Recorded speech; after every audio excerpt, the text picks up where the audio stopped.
평소 소화가 안 된다고 소화제 자주 사가시던 손님이 배가 아파서 병원에 간 뒤 2주 만에 췌장암으로 돌아가셨습니다. 단지 소화가 안 될 뿐 멀쩡하던 사람이 2주 만에 사망할지 누가 알았겠습니까? 진단받기 전까지 통증도 없고 티도 안 납니다. 췌장암이 그래서 무섭습니다. 이분이 평소 즐겨 드시던 음식이 바로 자장면이었는데요. 누구는 김밥이 췌장에 나쁘다, 누구는 술, 누구는 콜라, 누구는 치킨, 유튜버마다 말이 다 다르고 먹지 말라는 거 명단을 써보면 세상에 먹을 게 하나도 없습니다. 솔직히 무엇에 나쁜 음식이라는 영상을 보면 내가 자주 먹는 게 아니면 좋겠다 라는 마음으로 보는 것이지 거기 나온다고 끊거나 그러진 않으시잖아요. 그래서 제가 여러분들 입장에서 속 시원하게 알려드리겠습니다. 뭐 하나 때문에 췌장암에 걸리는 게 아닙니다. 췌장암에 걸리려면 여러 가지 요소 중에 크게 세 가지를 보시면 됩니다. 첫 번째, 췌장을 가로시켜 지치게 만드는 인자. 두 번째, 췌장을 직접 공격하는 인자. 세 번째, 췌장뿐만 아니라 전반적인 암을 유발하는 인자. 이 세 가지가 모두 맞아 떨어졌을 때 확률이 높아지며 췌장암에 걸리는 것이지 단순히 어떤 음식 하나만으로 췌장암에 걸리지는 않습니다. 매일 짜장면을 먹는다고 무조건 췌장암에 걸리는 것도 아니고 췌장암에 가장 나쁘다는 액상과당이 가득 들어있는 콜라를 매일 마시는 워렌 버핏 100살이 다 돼가는데도 잘 살고 있습니다. 그렇다면 어떻게 해야 하는가? 어차피 드시지 말라고 해도 못 끊습니다. 어떤 것들이 췌장암에 걸릴 확률을 높이는지 알고 3번 드실 거면 2번만 드시면 그것만 해도 충분한 거 아닐까요? 이 방법이 가장 현실적인 팁이라 확신합니다. 그렇다면 어떤 것들을 피해야 할지 알겠죠? 첫 번째, 췌장을 과로시켜 지치게 만드는 것들, 나열하자면 끝이 없으니 여러분들이 스스로 파악할 수 있게 알려드릴게요. 췌장이 하는 일을 정말 간단히 나누자면 첫 번째, 인슐린 분비, 두 번째, 소화효소 분비가 있습니다.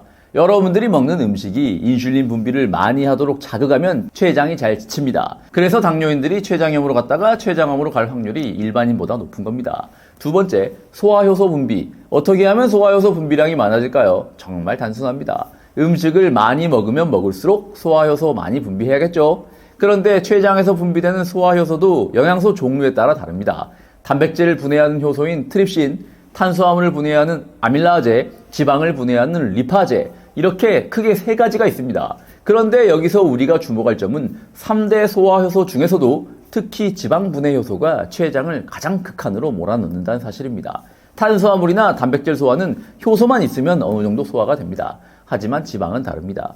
기름은 물에 녹지 않죠. 그래서 우리 몸은 간에서 만든 담즙을 먼저 끌어와 지방을 작은 입자로 쪼개는 전처리 과정이 반드시 필요합니다. 췌장은 이 전처리 과정에 맞춰 지방 분해 효소인 리파제를 최고 강도로 분비해야 합니다. 다른 영양소보다 더 복잡하고 더 많은 협업을 요구받는 것입니다.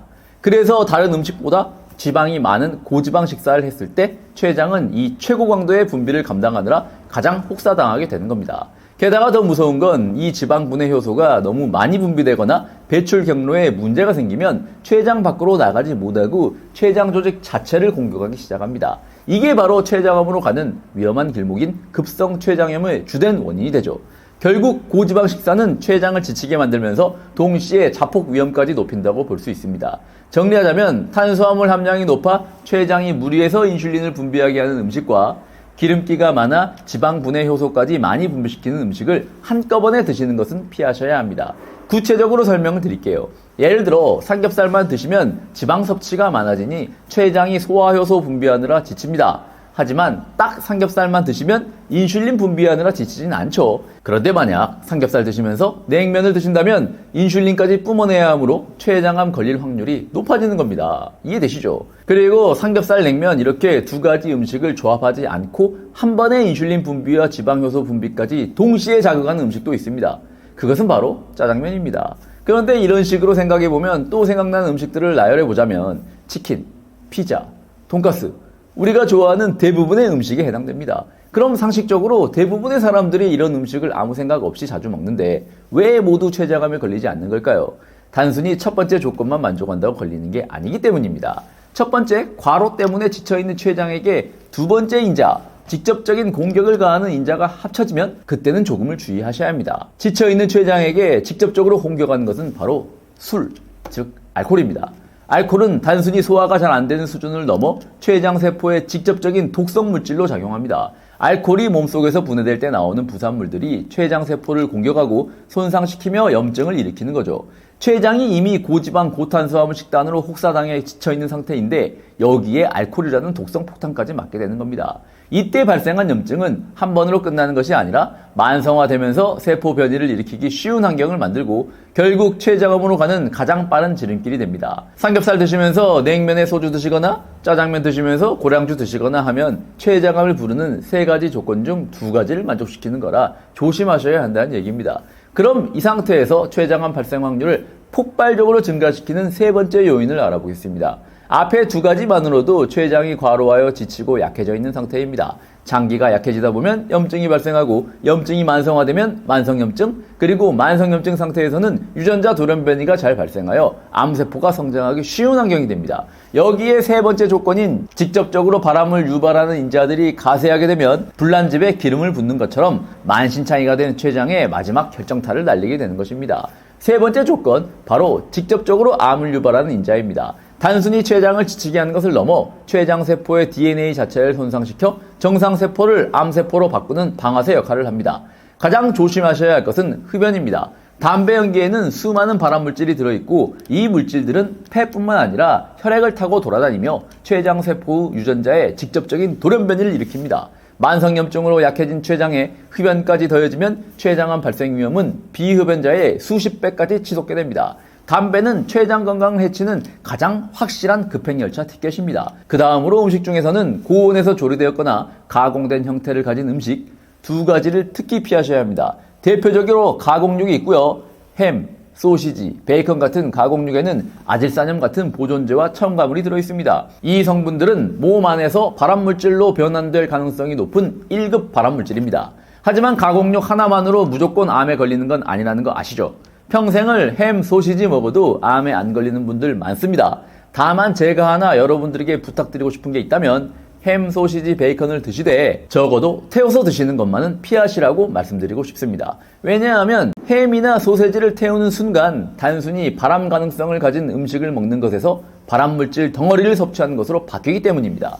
원래 가공육 자체에도 아질산염 같은 보존제 문제가 있지만 이것을 고온에서 직화로 굽거나 태우면 상황이 완전히 달라집니다. 단백질과 지방이 포함된 음식을 180도 이상의 고온에서 가열하거나 태울 때 2가지 주요 발암물질이 생성됩니다. 대표적으로 고기 속 단백질 구성 요소가 고온에서 화학 반응을 일으켜 만드는 2종 고리 아민과 지방이 타거나 불완전 연소될 때 발생하는 연기가 음식 표면에 달라붙어 생성되는 다완 방향족 탄화수소인데요. 이름 외우실 필요 없습니다. 이 물질들은 췌장암을 유발하는 3번째 조건, 즉 DNA 돌연변이를 직접적으로 일으키는 인자들입니다. 이미 혹사와 공격으로 약해진 췌장에 이 강력한 발암물질까지 추가로 들어간다면 암으로 발전할 위험은 기하급수적으로 높아지는 겁니다. 그러니까 삼겹살집에서 삼겹살 바싹 태워서 드시면서 소주에 냉면을 흡입하시고 화장실 가서 담배까지 태우시면 췌장암으로 가는 모든 조건을 만족하시는 겁니다.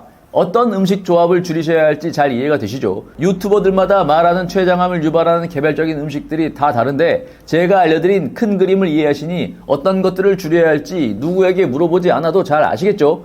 혈당을 높이는 음식, 그리고 기름기가 많은 음식, 그리고 술, 담배, 태운 가공육, 이것들을 평소보다 줄이시면 됩니다. 그리고 적어도 이 5가지를 한 자리에서 동시에 하는 것만은 피하시라고 말씀드리고 싶습니다.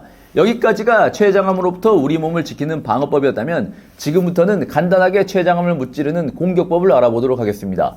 췌장을 튼튼하게 만들고 염증을 줄여 암세포가 싫어하는 환경을 만드는 겁니다. 췌장암을 무찌르는 공격법은 크게 3가지 무기로 요약할 수 있습니다. 가장 먼저 췌장의 부담을 덜어주는 청소부 역할을 하는 식이섬유입니다.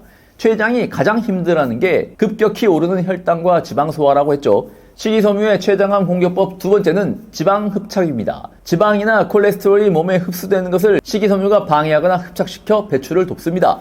2번째 무기는 췌장암의 주범인 만성염증을 저격하는 물질, 바로 오메가3 지방산입니다. 오메가3는 우리 몸에서 염증을 유발하는 물질을 줄이고 염증을 가라앉히는 항염증 작용을 강력하게 수행합니다. 만성염증 상태를 벗어나는데 결정적인 역할을 합니다. 등푸른 생선을 일주일에 2번은 꾸준히 섭취하고 들기름을 드신다면 냉압착 방식의 생들기름을 매일 밥숟가락으로 1스푼 정도씩 드시는 것 좋습니다. 오메가3는 아니라 오메가9이긴 하지만 올리브유도 강력한 항산화 효과가 있는 좋은 기름이니 함께 드시면 좋습니다. 물론 오메가3나 올리브유도 지방이기 때문에 췌장이 이미 지쳐있는 분들에게는 추가 부담으로 작용할 수 있으니 췌장에 염증이 있다고 진단받으신 분들은 담당 의사와 상의하시고요. 마지막 무기는 암세포가 싫어하는 환경을 만들고 DNA 손상을 막는 항산화 방패입니다. 커큐민이나 베타카로틴 같은 강력한 항산화 성분은 발암물질이나 독소로부터 췌장세포의 DNA를 보호하는 역할을 합니다. 강황이나 마늘, 양파와 같은 황화합물 식품을 충분히 드세요. 특히 당근, 호박 같은 주황색 채소에 많은 베타카로틴은 췌장암 예방에 도움이 되는 것으로 알려져 있습니다. 네, 여기까지 췌장암을 막는 방어와 공격 전략을 모두 알아봤습니다.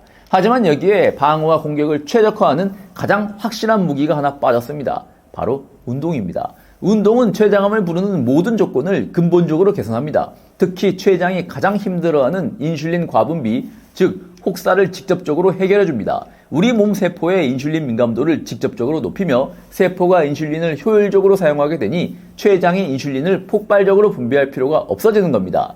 또한 운동은 췌장암 위험을 높이는 전신 만성염증을 줄이는 가장 확실한 방법입니다. 굳이 연구를 가져와서 설득할 필요 없는 주지의 사실입니다. 운동은 얼마나 해야 하냐고요? 격렬한 운동일 필요 없습니다. 주 150분 가벼운 존투 운동만 하셔도 더 뭔가를 하실 필요 없습니다. 췌장암뿐만 아니라 모든 종류의 암과 혈관 질환으로부터 멀어지는 가장 확실하고 강력한 방법입니다.